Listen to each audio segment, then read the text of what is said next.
আসসালামু আলাইকুম। হ্যালো শিক্ষার্থী বন্ধু, আশা করি তোমরা সকলে ভালো আছো। মাসুদ লার্নিং বিডির পক্ষ থেকে সবাইকে স্বাগতম। আমি মাসুদ লার্নিং শিক্ষার্থী, ঢাকা সেন্ট্রাল ইউনিভার্সিটি। তো আমি তোমাদের 3.1-এর ক, খ, গ, ঘ এগুলো করে দেবো। 3.1-এর সবগুলো করাবো। তবে আমাদের প্রথমে পড়ছি কি দেখো, সূত্রের সাহায্যে বর্গ নির্ণয় করা।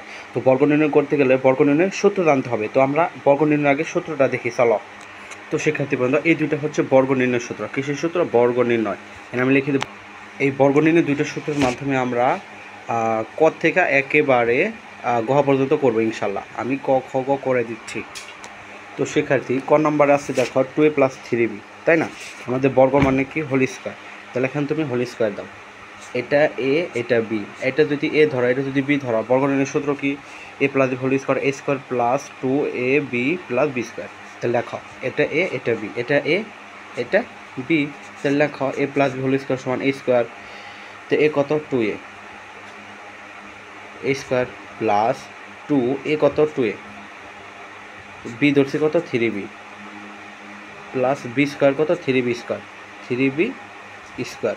এই যে এই সূত্রটা, এই সূত্র বসাইছি আমি। আশা করি ক্লিয়ার। এটা তুমি এখন মান বসাও। 2 × 2 = 4। পাওয়ার মানে হচ্ছে কি 2বার গুণ হবে। এটার উপরে 3 যদি থাকতো 2-3বার গুণ হতো, এটাই। তো 2 × 2 কত হয় দেখো, 2 × 2 4। তাহলে 4, এর উপরে স্কোয়ার আছে a square plus 2 × 4, 3 × 4, 3 4 12, 12ab plus 3 এর 2বার গুণ করো, 3 3 9b স্কোয়ার। তাহলে 4a square plus 12ab plus 3ab। এটাই হচ্ছে অ্যান্সার। আশা করি খ নাম্বার তোমরা পারবা। তারপর আমি সবগুলো করাই দেবো।